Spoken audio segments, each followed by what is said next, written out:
Wisconsin, Indiana, you name it. We have a Pittsburgh Steeler bar, and all the Pittsburgh fans from Yeah. back in the 70s get together and watch Pittsburgh, or Dallas Cowboys is prominent here. And even the, Green Bay Packers. We still have some Packer Go fans Pack Go. around here. You better stop. You better stop now. Now you're crossing the line. See, we got a big game this Sunday. Listen, though, I was a Packers fan from the time I was like 7, 8 years old. Um, and I know that's blasphemy in the land of lions, but like real talk, Detroit sports been letting me down my whole life. Like it's I like a mean, bad best friend. beside the Red Wings, I mean, you had the The Pistons Wings are run. my guys, though. The Yeah, Pistons did have a run. they had How a long run. ago? Man. That's okay, because you know what? When the shock comes back, it's gonna be Mm. all about the shock. The shocker gonna come back, and them ladies are gonna take it. They're gonna take it home for us. They were winning some titles, right? With Bill Laimbeer as the head coach, and Carl Hmm. Malone's daughter was Yep, playing. I those were remember some of that. my favorite games growing up. Was It was it cool. Katie Smith still playing back then? Who else did we have? Like we had some swoops. Cheryl. She wasn't there. She was on Houston. Cheryl. Oh, we had Cheryl, Yes. didn't we? No, you did not have. Oh man, It was Cheryl Swoops, Tina Thompson, and Cynthia Cooper in the Houston Comets. you right. Don't mess with You me. right. I My know my bad. sports. My bad, homie. You in my realm. I You right. dominate in the sports category. Trivia, no problem. Yeah, yeah, it's just it was interesting because the Chicagoland area is a professional dominant, fan base. It's, White Sox, Cubs, Blackhawks, Bulls, Bears, and the kind of the outliers are, the Fire. Obviously, Chicago Fire went to the finals of MLS soccer their first year, and then they've been Garbo ever since. They made it the playoffs finally for the first time in a long Oh, time this nice, year. Yes, but yeah, nice. so we don't really have that same allegiance or love for college sports, right? Up here is Northwestern, who, you know, actually you guys are getting Pat Fitzgerald after the craziness that happened at Northwestern with him and hazing. He's going to Michigan State. I saw. He's Um, your new football head not, coach. don't say your, okay? There. Spartans. I'm sorry. And they You're can Big party Blue. on with all of that, yes. Okay. Okay. But you know And what? Honestly, I only hate on Michigan State when we're playing them. okay.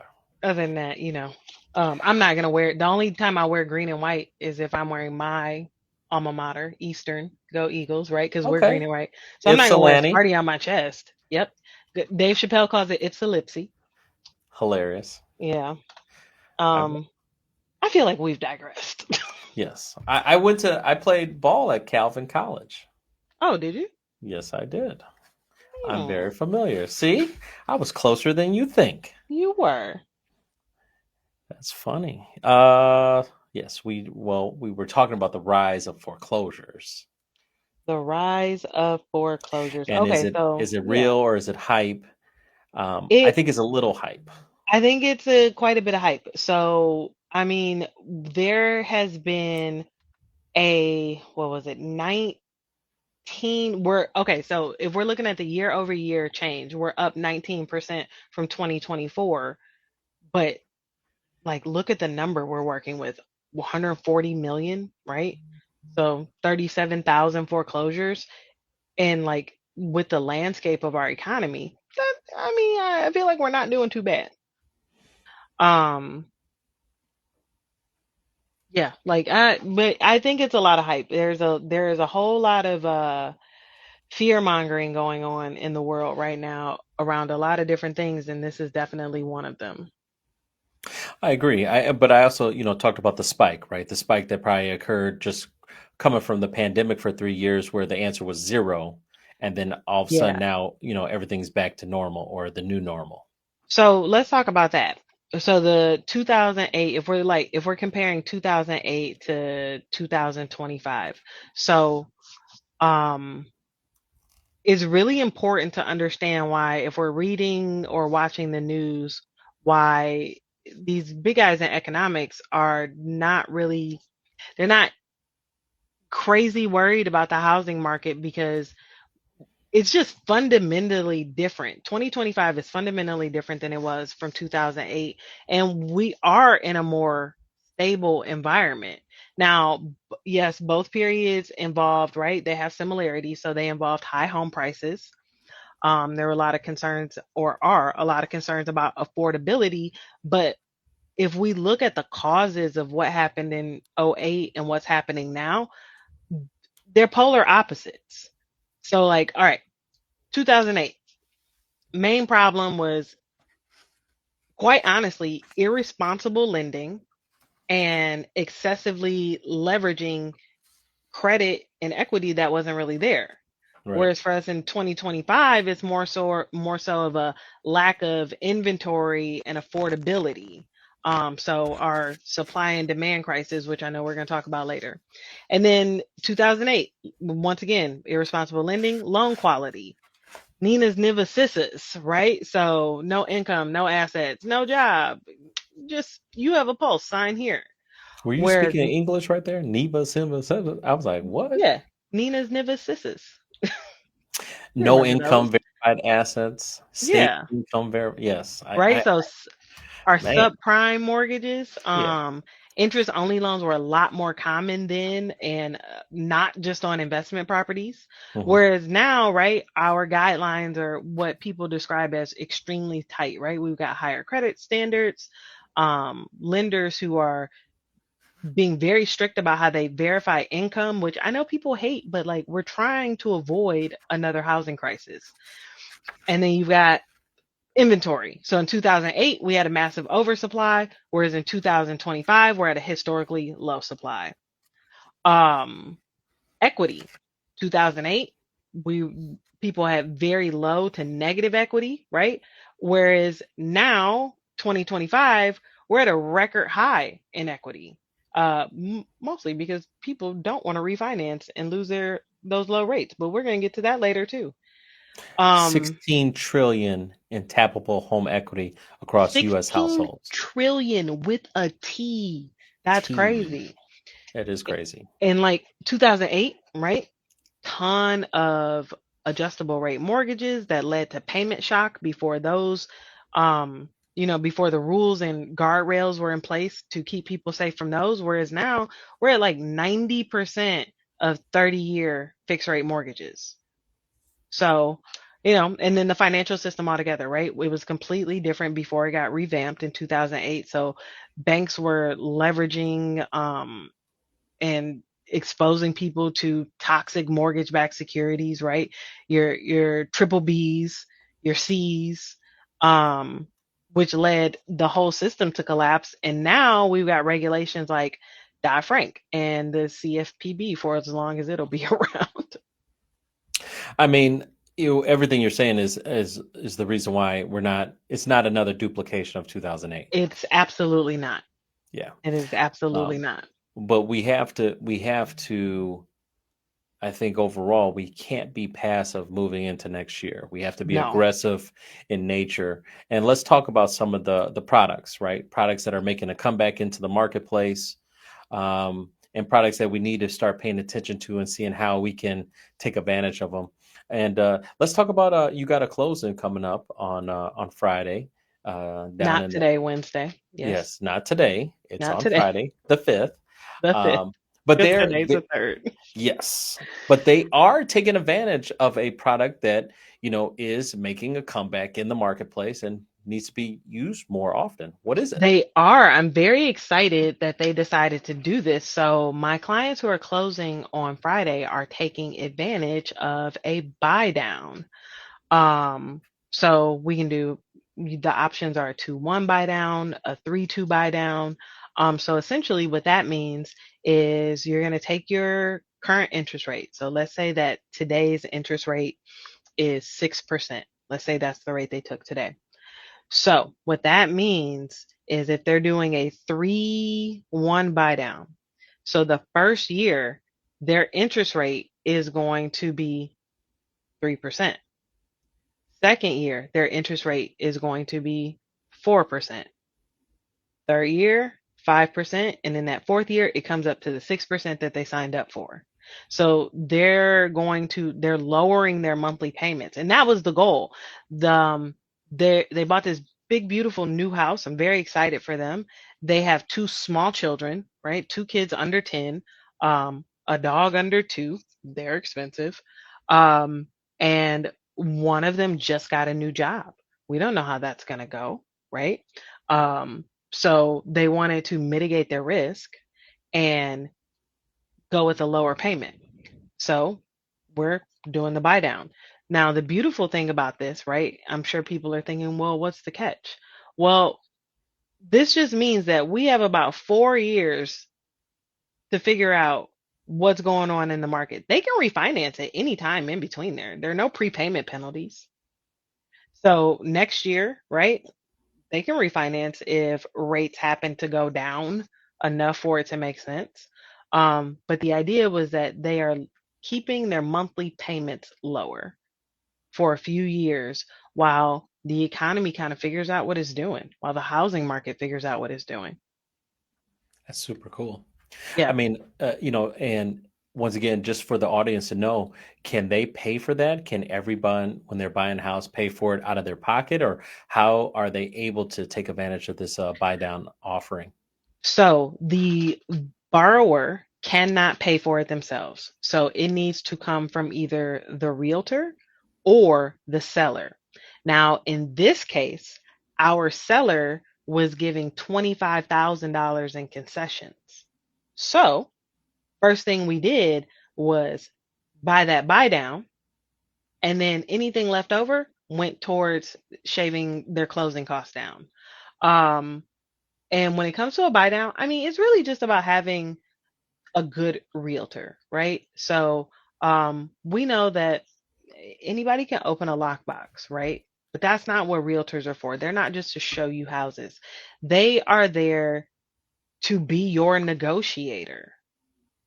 That is the whole point. The whole point is for them to negotiate that contract back and forth, negotiate a deal. Like, shout out to their realtor, high five to this guy. He got $25,000 in concessions. Awesome. There's so much we could do with that. It's humongous. Yeah, Um, so this is a situation where this is something that buyers should be looking into. Especially absolutely. going into it's something that it hit me. It said monthly mortgage payments are up 92% compared to 2020. And so, and I thought about that because a lot of times people were looking at, you know, let's just say if we took the average mortgage payment is about 2,100 a month. Hmm. And I think people were used to, somewhere between 1,500, 12 to 1,500, no more than 1,800. And now 2 grand is pretty much a normal baseline. Right. And so that's going to take an adjustment, right? That's going to Hmm. take an adjustment to your budget. And so if you have the ability where you can actually buy down the interest rate to try to get it lower, just so you can get adjusted, give yourself a little bit more because, hopefully Little as you get breathing room. older, breathing room. And Yeah. as life goes on, hopefully you're getting raises, a job hop, like your customer, with maybe a better paying job, more Hmm. stability. Hopefully those price adjustments can actually, work out in your favor. So that's huge. The buy down is something that definitely want to see us do more of as a company, and definitely something that we should be promoting more. So kudos to you, Jess, for getting us going on that. Hold on. I'm high five myself and say it's from you. There you go. Awesome. It's the air. It's there. So you know, another product. What are your thoughts on arms? I know arms are always a interesting topic. I got a guy call me yesterday. Client of mine said, "Hey, I'm looking into commercial spots," and he was looking at arms. Because he wants to try to get the lowest payment possible.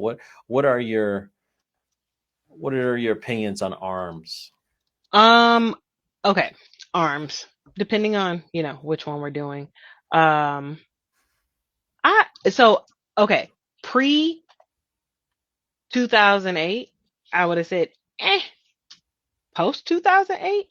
well, technically post 2010, like arms can be a very good product. I think I've probably done about 10 arms over the last 2 years. Normally I see my I don't even want to say my financially savvy borrowers. It's not because that's not even what it is. It's the people who pay attention to the numbers, the people who like to pay attention to the dollars and cents. What I refer to is breaking down to the ridiculous, right? So down to the penny.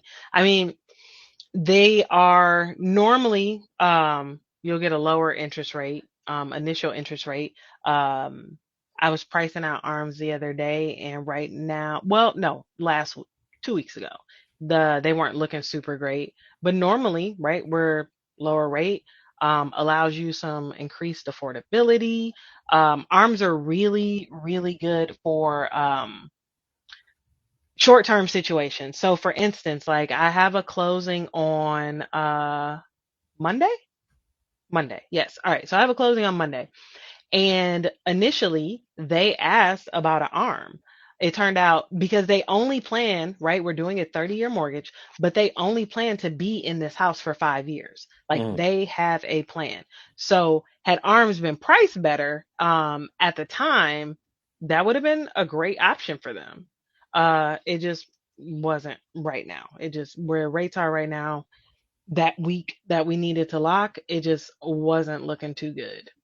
Um, but I mean, arms are a lot safer now that they have the rules around them, and I think that's what people are most afraid of, because they were at one point used to be one of those predatory subprime products, but now it's different, right? We can do a 5, a 7, a 10.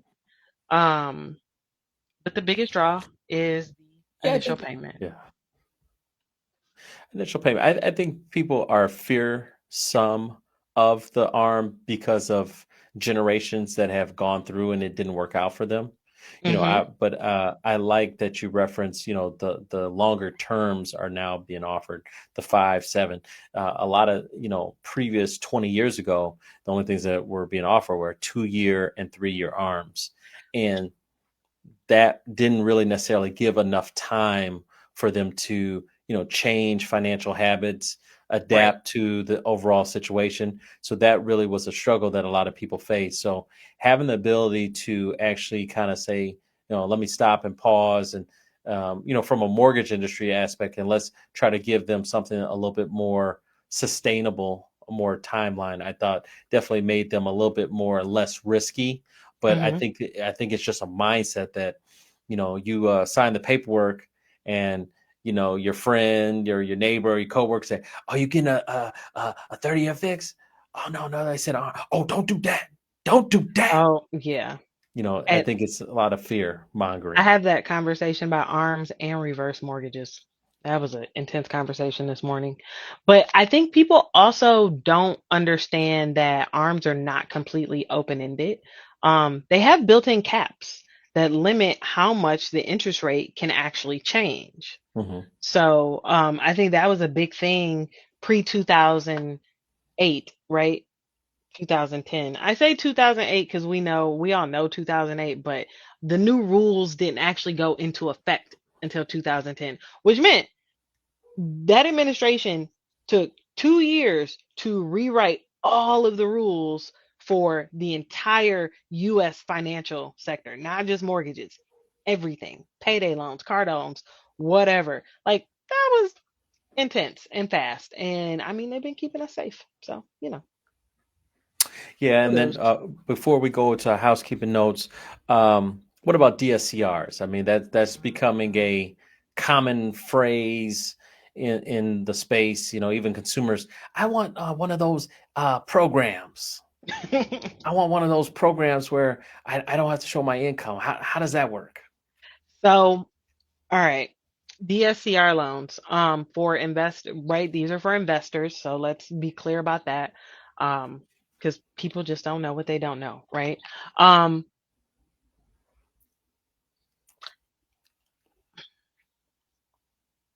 I Okay. am right because I'm optimistically cautious about DSCR loans. Like I love the opportunity that it provides the investor.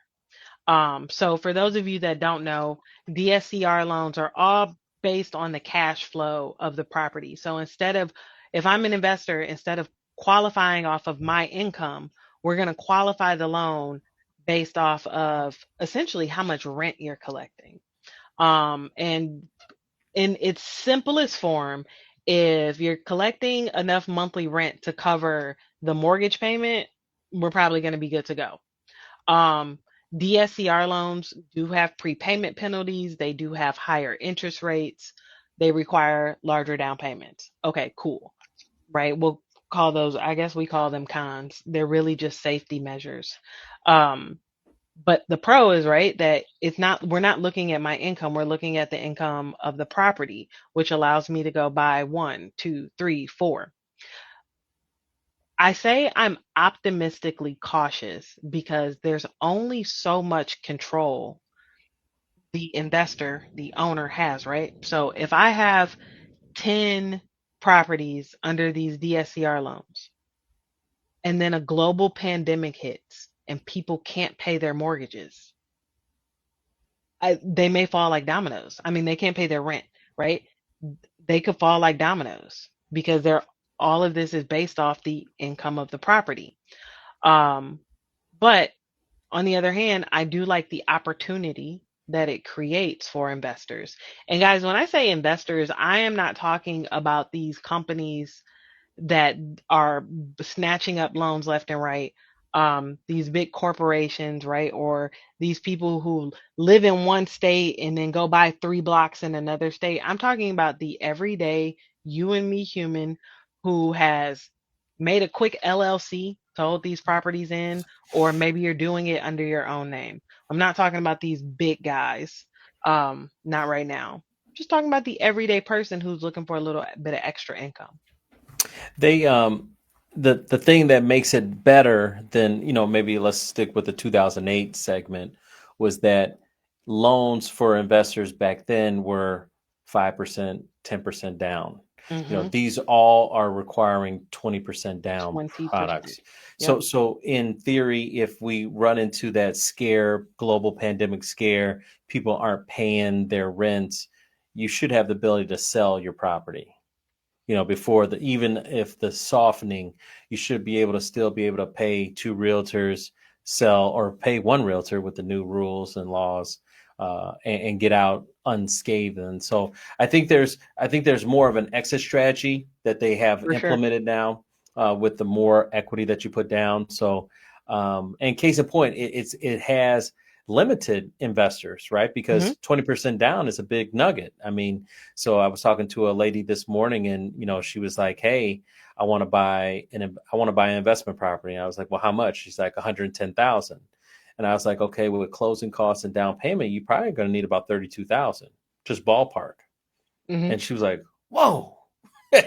It's like, yeah, Yeah, that's how much money you're going to need. So, and I think that, and obviously it can vary from state to state, but it gives you a sense of like, okay, if I want to buy 110,000, that's 32,000. Well, geez, what is it if I want to buy a 300,000? So it has limited the, just the one timers.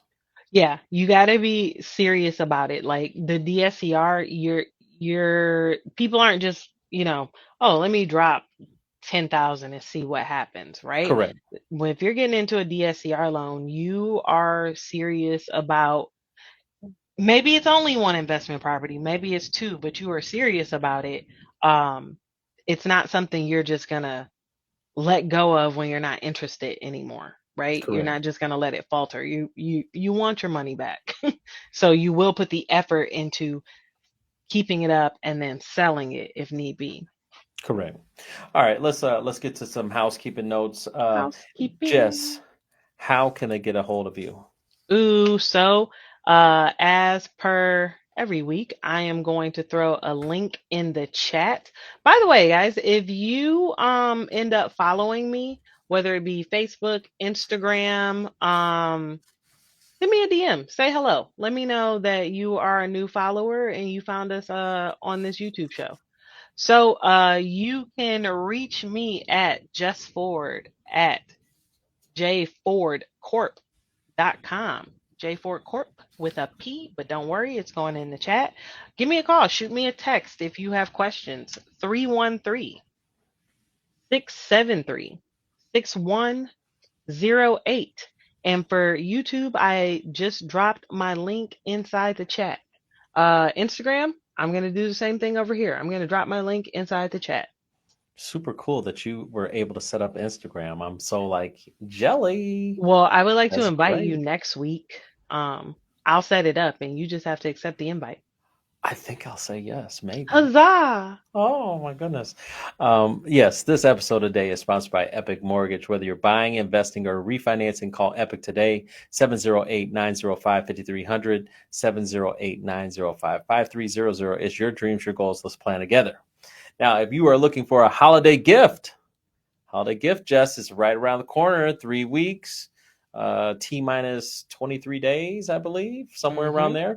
there. You can check out the book on Amazon. It's called The Ultimate Mortgage Guide. If you have anyone that you know that is looking to buy a house next year, that's their goal, right?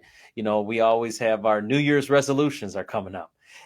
This is going to be my year. I'm going to buy me a house.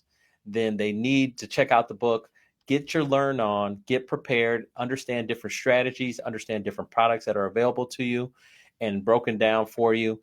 It starts off with the Ultimate Mortgage Guide. Make sure you get your copy today.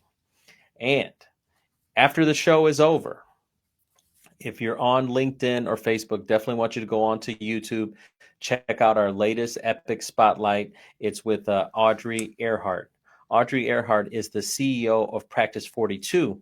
Discover tangible strategies for scaling your law firm, eliminating chaos, and building an unstoppable team, even in a virtual world.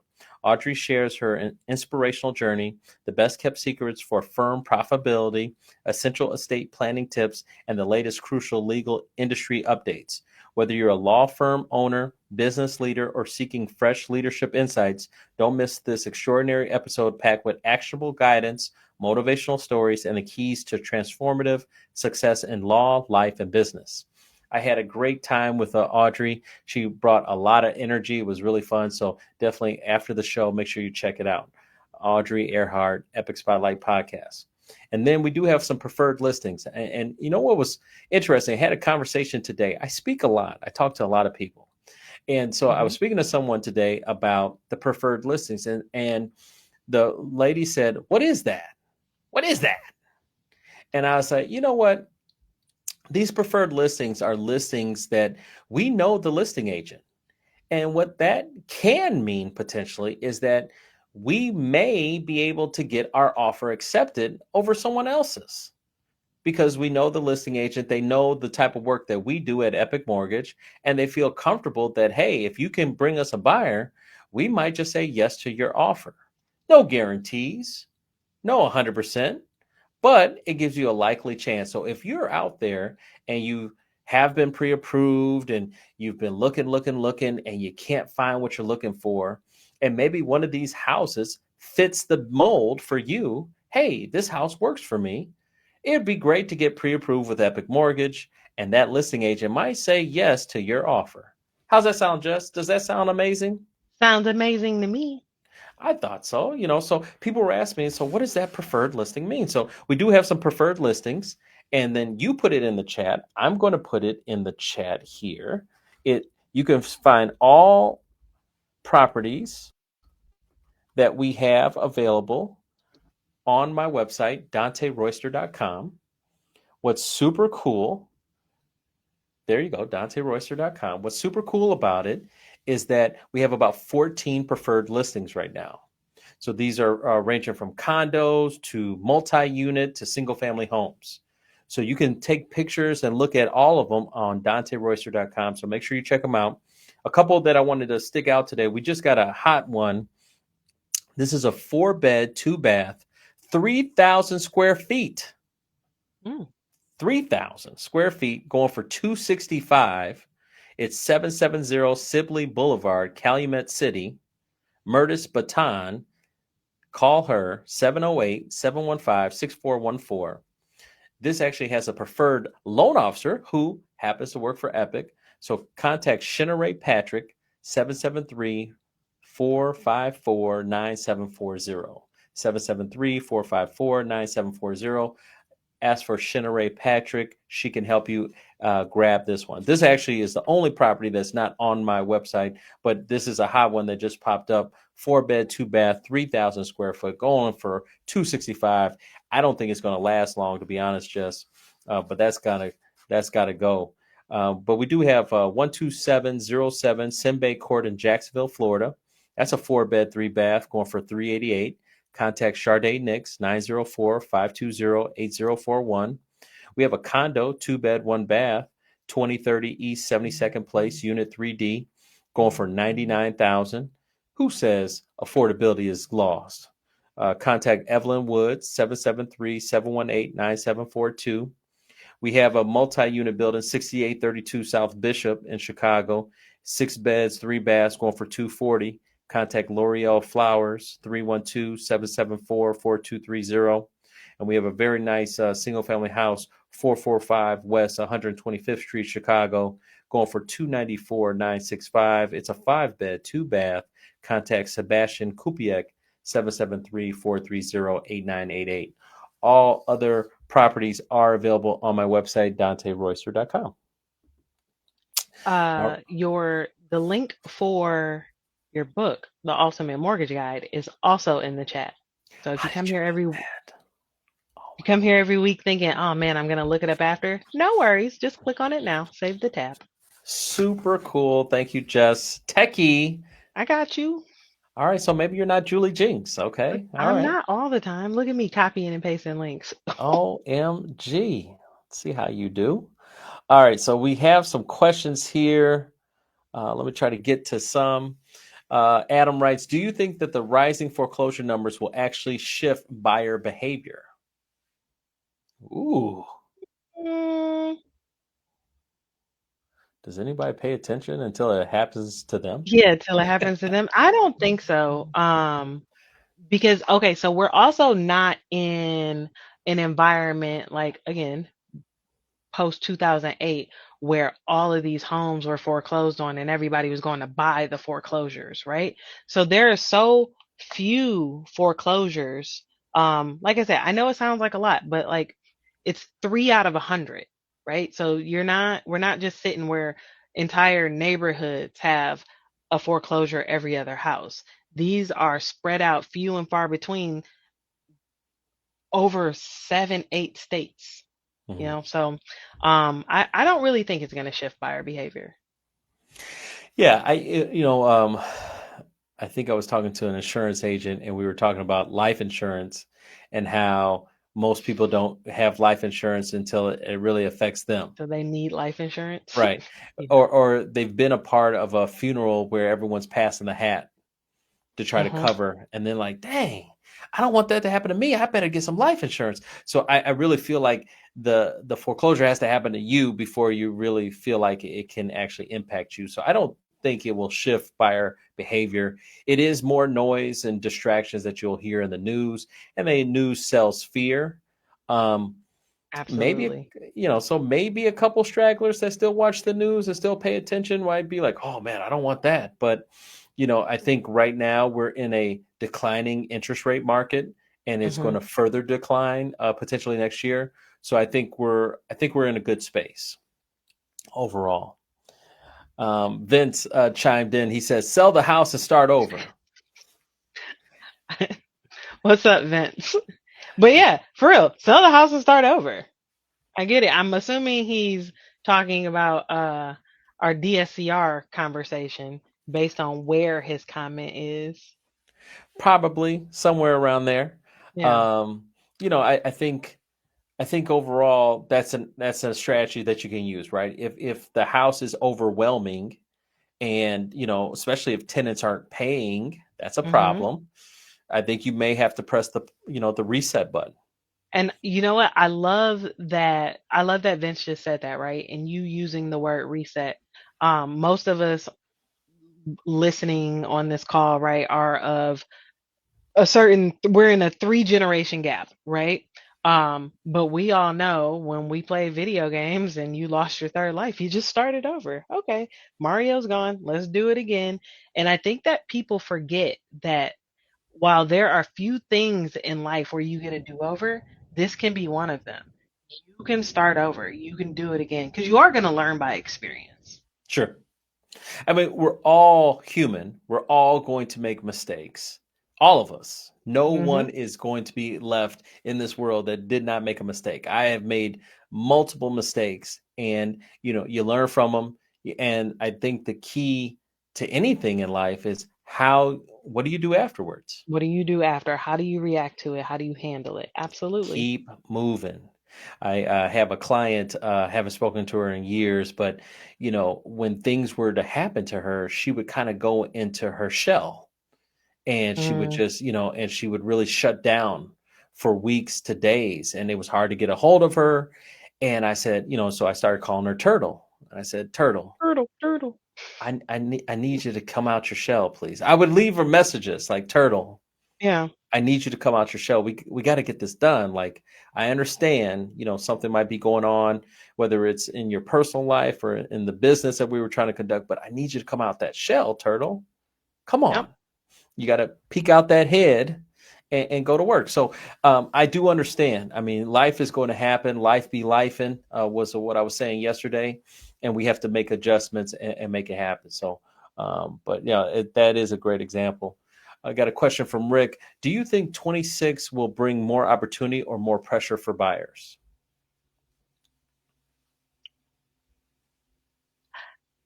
Oh, I think a little bit of both, right? I think there will be I think there will be some opportunity in 26 for sure. I think that when I say opportunity, I'm thinking about some of these products that are coming back, right? I think about how some of the pricing is going to change, not just in the cost of getting a mortgage, but home prices. Um, I feel like buyer pressure is, I don't know if you guys haven't noticed, I like to operate in ones and zeros, right? Black and white. I feel like buyer pressure is extremely emotional, which is fine because we're human, but you got to separate it, right? You can have your emotion in this box, but you got to do your ones and zeros on paper over here. And I feel like looking at that from a through without emotional eyes, when you can think clearly and write the numbers down, I think that is what relieves a lot of the pressure. Like personally, a few years ago, I sold my house. I love my house. I think about my house every day, and it's been 4 years. But I had to look at it from a financial position, right? I love it. It was my safe place. Oh, I'll never find another house like it. But I had to look at it from a financial standpoint and go, is this worth it? Right? Do I just need this feeling, which I can find somewhere else, or do I pay attention to these numbers that make more sense that will actually impact me the rest of my life?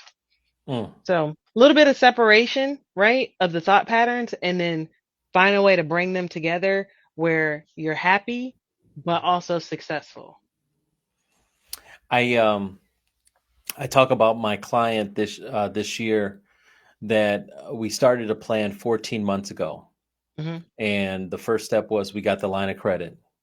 The second step was we bought a property, and she did a fix and flip renovation loan, Nice. and she bought it for 130,000, put $70,000 into it, and then in September of this year sold for 375,000. She made $175,000.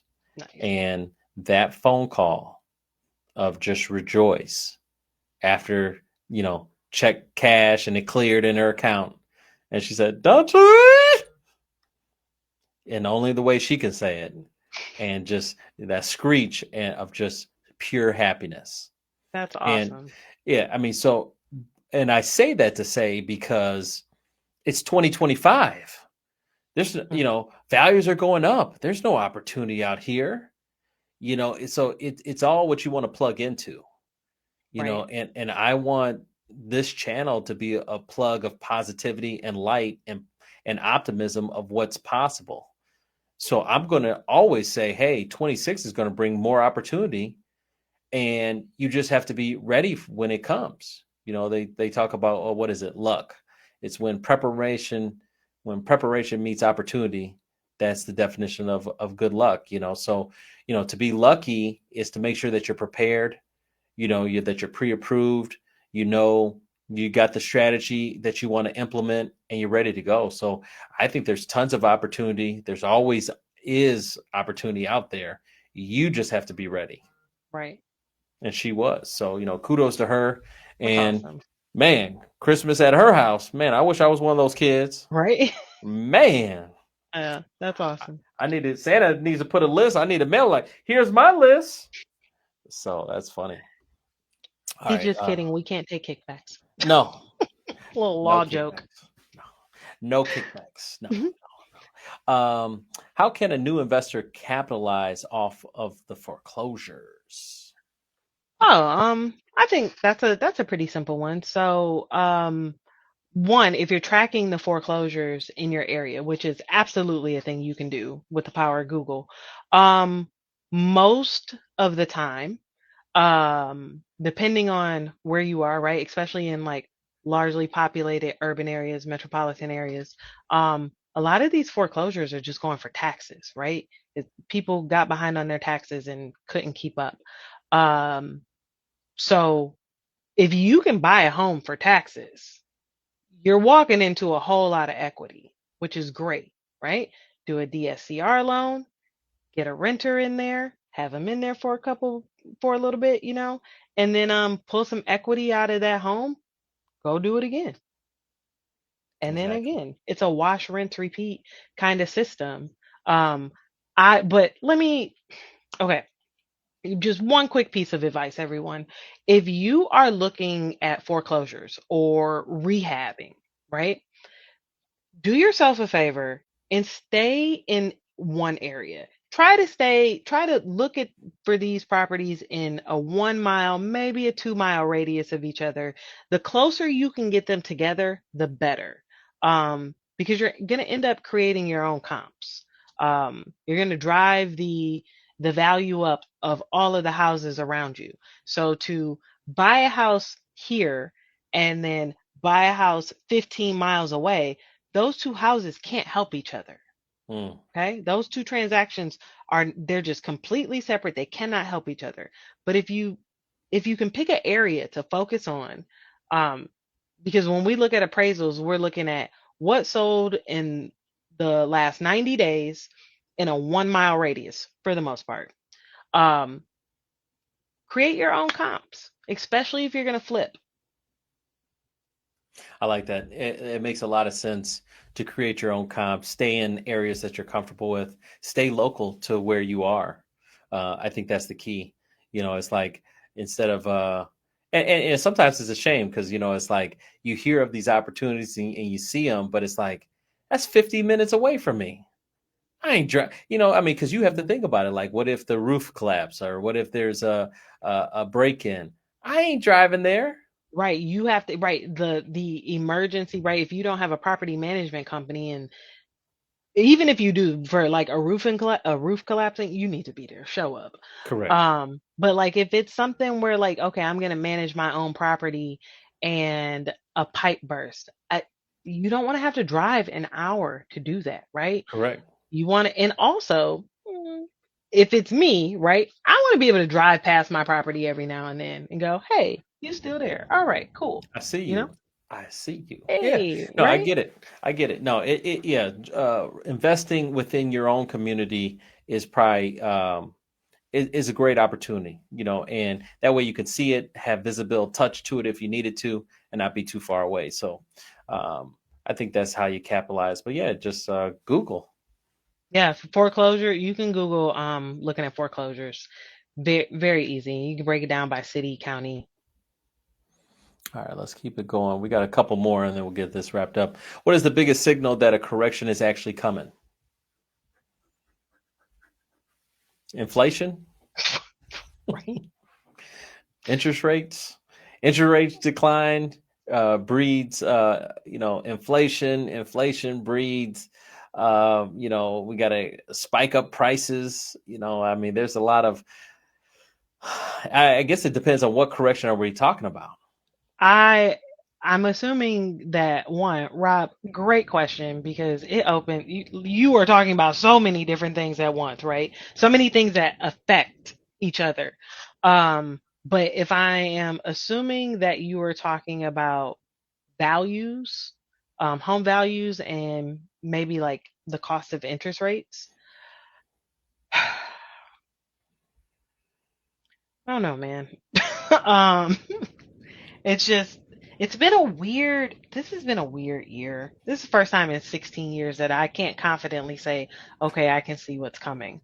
Um, Yeah, it's every year it's a different chapter, and I think sometimes the corrections and the signals we know more about them after the fact. It's a lot of data hindsight. comes in, yeah, and then you like look back and be like, oh, we don't know that the lowest price of home values were 2012 until we get into 2018, and then we can look back and be like, oh, that Right. was the bottom, and now everything has been going up since then. So I think we need a little bit more time to see, but obviously something's brewing. But I don't know how much of a correlation everything is to each other. I mean, and that's what the Fed do, right? They're monitoring, the unemployment. They're monitoring, the jobs. They're monitoring, inflation. And it really, and everyone has an opinion, just like an appraiser. Yeah. Zing. Um, Man, I do think by the end of Q2 next year, I think home values are going to come down. Um, I don't want to speak into the universe why I think they're going to come down because it's actually pretty sad, Panda. But I do think they're going to come down, which will create some opportunity for people. awesome. But that's my opinion, right? I That's think my we got a prediction. couple. Could rise in foreclosures create new investors? Of course. Absolutely. Yeah, Kevin. Yeah, Yeah, absolutely. Especially with, our DSCR products and the fix and flips, right? And guys, when you hear fix and flip, you don't have to flip necessarily. You can fix and hold, correct. but you need a lease agreement. You need a renter in there. You can't just sit. Yeah, I mean, basically with the fix and flip, it's a 12-month, it's a 1 year balloon. And then after the 1 year, you can do an extension. You can have up to two extensions for 3 months. Now you got to pay for each extension. Some extensions are like $2,500 just to pay, just so you can continue to pay your mortgage, and in hopes that you're going to refinance. So you're either going to sell the property or you can refinance it into a 30-year fix, and then that way you can buy and hold it. So you can virtually renovate everything. There was just a point in time, and obviously we don't have enough time to go into it today, but there was just a point in time where Fannie Mae and Freddie Mac were just sick of investment properties, and they Hmm. virtually just got out of the market. Didn't even want to really do them. But there was so much, potential occupancy fraud and a whole host of things that were kind of accruing, and that they just were like hands off. So they just allowed non-QM, which is primarily DSCR and fix and flip products, just to kind of grow. And they're like, you guys deal with this stuff. And Yeah. so now this whole marketplace has just soared, to levels that I don't think anyone realized they were going to get to. And now all traditional lenders are now having to offer this product. You see UWM, you see Rocket. Hmm. All of a sudden now they're doing it, like, whoa, and Yep. we have a presentation tomorrow with them going over their DSCR product. So it's just one of those things that traditional lenders have had to pay respect, and we see it in our pipelines, Yeah. that we're seeing a vast majority of deals that we're doing with investors that are out there, and maybe they have money from the pandemic. Who knows? I'm pricing out two today. There you go. Will inventory normalize once rates drop, or is that chaos sticking around? Ooh, inventory. Chaos. Yeah, okay. So I feel like inventory will eventually work itself out. Um so the thing is once rates drop, right? So people don't want to sell their homes because they're not trying to let go of those 2 and 3% interest rates, right? Um, I actually know some people who are still in the twos, right? So anywhere, even fours. But once rates become more advantageous, these people who've been waiting to buy a new home, to move, they will, and things will start to normalize. Also, um, I know a lot of us spend time on like on Zillow, right? Or we get these listings from our realtors. And what I've been trying to really preach to the few realtors that I work with is that there's plenty of inventory out there, but sometimes you got to put some elbow grease into it. So we've been talking about these fix and flip loans. Cool for investors. But as a primary residence, we have plenty of renovation loans. As Americans, right, we like to buy everything brand new, which is why we have so much waste. But let's say there's a home in an area, the perfect area, right? And this home could be great if it had A, B, and C. It can absolutely have A, B, and C. We just look into a Fannie, Freddie, FHA, or VA renovation loan for a primary residence, right? So you can take what's already there and make it what you want. And the cool part about that is by the time you're done making it what you want, you already know what your future value is. It's really neat. If you have questions, reach out to me. Awesome. And then we got loving the episode, great video, great guests. Hey, Hey, we appreciate that. Thanks for we listening. do. And then loving the episode, great video, and great guests. Appreciate that. Oh, hey, there's Paula. Yeah, appreciate you. Regular. Yeah, we got a couple. I see a couple names. I'm like, oh, I've seen you. Make Make sure sure to mention that the buy down money gets refunded if you refi before the time. Good point, Vince. Vince always chiming in. So I appreciate that, Vince. I'll see Vince you with on the Monday. gems. I think that's all. That's it. That's all. We did it. Another week in the books. We got a new podcast coming out tomorrow, so hopefully, you guys check that out. It'll be something I'll be promoting next week, and then got a new monologue coming out on Friday. So we doing that thing. Did you see my monologue? I think I sent it to you. You did. I was in Did a not listen to it. Oh, listen, you I were was in busy. You were busy. yeah, I right? remember. I wasn't even in the country. Come on now. Understood. Understood. You were in a whole different world dealing with some stuff. So if you get a chance, I was talking about Black Friday.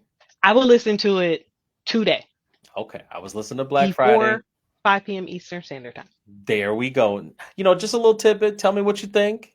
All Tell right. me. Mm. Really? You think I'm not gonna give you feedback? No, I know it's coming. One way or the other, it's coming. Hey, appreciate you. We did it again. Words We of Wednesday, did. Wednesday Wednesday wisdom. wisdom. Wednesday wisdom. You're gonna get it. Don't worry. Actually, funny, and this is how the subliminal works. I think wisdom is something I'm talking about on Friday. Ooh, yay. Little hint. Bow, So that's. bow. But All right. hey, you have a great day. Have a great closing. Appreciate you. Um, I guess everyone will be watching the Bears on Sunday. The Bears versus Packers. I feel like The everyone is marquee. extreme, but okay. Thursday. I guess tomorrow. Dallas and Yeah. Detroit. Losers out of the playoffs. Picture. Yeah. We're gonna see. We're gonna see. All right. You have a great All day. right. Have a All good right. Take one. care, everybody. Bye, everyone.